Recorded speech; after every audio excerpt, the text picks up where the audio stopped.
Hello, we are here in Manchac, and we're getting ready for the hurricane season. And so what we're doing this time of year, we're trimming all of our trees. We trim them so they don't have a big sale.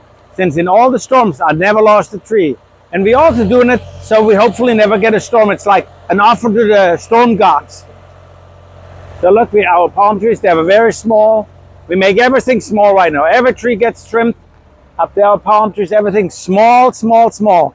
So the wind can't pick them up. Even our big cypress tree here, we're making it look like a Christmas tree already.